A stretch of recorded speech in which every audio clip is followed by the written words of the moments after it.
Can you get a quality logo made for only 25 bucks? Here in the modern day, 25 bucks won't get you a lot. I live in Southern California. I can barely buy a couple of Happy Meals for that price. However, I've got a small YouTube channel that just continues to grow, and then I've got a website. It's kind of a hobby business. Most of that centers on this 1955 Ford Club sedan I've owned since 1990. I'm known as the Hot Rod Reverend, so hotrodreverend.com, Hot Rod Reverend channel here for YouTube. Recently, I was told about Fiverr.com. Now, I've seen the reviews on Fiverr here with YouTube videos and some of the things with websites and all of that. I didn't get any money from Fiverr to spend money on this freelancer and spend money with this artist and kind of give a review that way. This is all my own dough, all my own doing. I didn't have a lot to start out with, but I decided I'd use my Christmas money, and I went and just chose 3 separate freelancers to just kind of figure out what kind of logo I'd get from them. Full screen here and take a look at what I sent this designer, and you can see the photos here of myself, also the photos of the car. And then I just basically sent a brief write-up to say I would like this style or this kind of pose of me within the car, maybe holding a Bible, waving it around or whatever, driving the car, and let's see what that looks like. And within the matter of days, probably within 4 days, I'd say, I got this great concept. And you can see it here. This is the first rendering that I got, and it was very, very close to what I wanted. I just switched around a few things and said, hey, would you make this revision? Would you make this edit? And sure enough, if you look on Fiverr, you can tell that some of the artists, whenever you contract with them or whenever you pay their fee, they'll tell you how many revisions you can make. And so this one worked with me very well, very talented. And of course, you can see here with how this final product looked. I was very happy with it. And again, I paid $85 for this. This is my logo. This is now my design. So I've already had some products made. I've even had, well, let me grab it real quick. I'll grab you the sticker. Actually had this design put into a sticker. And boy, this is really great. What will happen with these artists is that they'll go ahead and post their fee for what it would take for them to design something for you. Inevitably, when I would contact a large number of these designers, whatever their posted fee was, it always ended up coming back to me as a charge for more money. Well, I can't do all of that, but I tell you what, give me $20 more, give me $30 more, and I can do that design for you.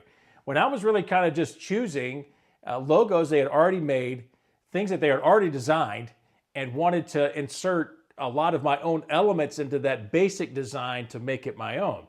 It's kind of interesting. That kept happening to me, and then one individual, she just kept shooting stuff at me, and it was a message every other day about, sometimes she started kind of bartering, lowering her cost and different things. Finally, I gave in. I said, fine. I said, look, $35 sounds great. I tell you what, this is what I want. So let me show you this logo real quick that was already existing. You see it on the screen here. The car, it looks like a 3D kind of idea, and it looks pretty sharp. It's something simple. It's clean. It's really what I'm after. So I ended up sending her the pictures of the car. I just sent her some of the basic elements. Here's the words I want. And this is what happened. What happens first is she goes ahead and she sends me the first proof.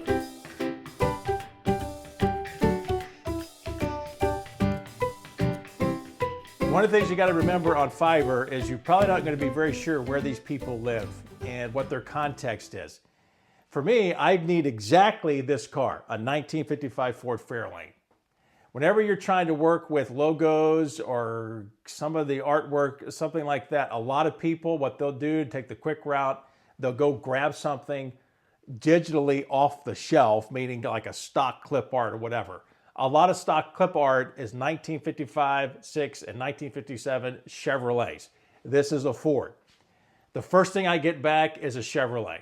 So I shoot it back. No, this is not what we need. I need this car. You told me you would put this car into this logo.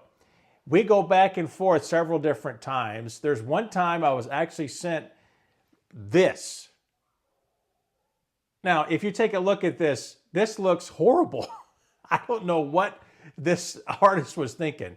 We ended up going back and forth over 20 different times, 20 different times looking at this. Finally, I gave up and I just said, okay, look, I'm done. I just let it roll and just accepted this as the final version of what was done. Now I get it. This does look like a 1955 Ford. But if you look at this, which is the final product, and then you look at what I was after, you're going to see that there's no way these two match. Now, the good thing is on my computer, I've got what I need if I want to manipulate this file, take the 1955 Ford off of there. I can put something else up there. I can work a little bit with this later on, so I'm not completely lost out. The third guy is the best guy, and ironically, he was the cheapest. And I'm talking $25. I basically sent him a concept of what I wanted off of a logo that he had already designed. And that logo that I was looking at was this design here. Didn't start out as an automotive design. But what I asked him to do was change the words and remove this, put this here, put this element there. And you can see that just like this other lady, here's his first design that he gave to me. Yes, that's a Chevrolet.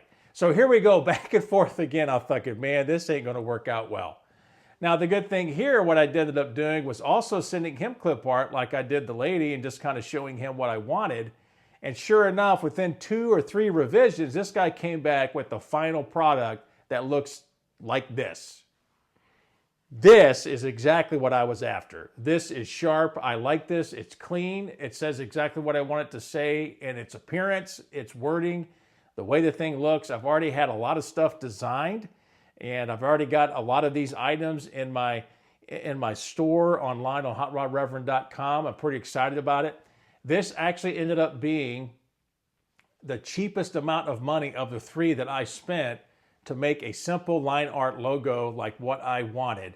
And I'm very happy with that.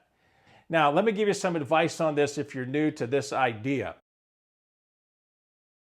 Here's the first thing that you ought to do. Number 1, look through the portfolios of each freelancer. That's very important. Read the reviews. See what they've done. What I did is I ended up choosing something that the artist had already done and finished. It was close to what I was looking for, but maybe with an automotive element. Maybe there are things I wanted to change. So I knew in my mind if I presented this to a freelancer to try to contract with them, it wasn't going to be a lot of extra work and a blank sheet of paper to try to build up something that wasn't even existing yet. Number two, make sure that you go through the revision process. Inevitably, the first thing that you're sent is not going to be what you want. It's going to be off, sometimes even way off. You're paying for this. There's a number of revisions. Maybe it's unlimited. Maybe it's 4 or 5 revisions that can be made or edits or whatever it might be. Take advantage of those. You're paying money for it. You're going to want the thing to look exactly the way that you want it to look. You're going to use it for a logo on your website. You're going to use it for your YouTube channel. Make sure that you go through the revision process. Number 3, make sure that you send your own pictures, your own files. Send examples. Maybe there's clip art that you find on the internet somewhere. Maybe there's digital files you have of your own car or your own objects, or maybe it's something that you want to put in that logo. Feed as much information as you can to the artist who's working on your artwork. Number 4, make sure they communicate what you want. You're going to have to find a way to do that. Especially with all 3 of these, there were things I had to specifically spell out to make sure that that artist understood exactly what I wanted. And sometimes you can do that through words. Other times, like we said, you got to upload this particular file, maybe show them an example of something else. But I think in this instance, you can never really over-communicate exactly what you're looking for as you go through the revision process. Number 5, leave an honest review. Just simply say what took place. People like you and me that are going to get on Fiverr or maybe some of these other sites where there's freelance artists that are designing different things, we're going to want to read through a lot of this and see what the process was like, see what was good, see what was bad, who's willing to work with customers and who has a hard time and all that kind of thing. So make sure you leave a review there for that artist that you're using. Once you're happy with your logo and you're ready to use it, the possibilities are really just limitless with what you can do. Obviously, you can use it online, you can use it on your website, your YouTube channel. You could also use it to get gear and put it in your online store. Maybe even wear it yourself. I ended up buying a bunch of stickers. I'm going to have another review on that company and how well that went. I'm very pleased with how the stickers turned out. But I want to encourage you to investigate Fiverr.com and see if it's not something that you could use for what you're doing. It's great for people like you and me that have a small YouTube channel or maybe a small website, a hobby business. And I'm pretty happy with the results, and I think you will be too.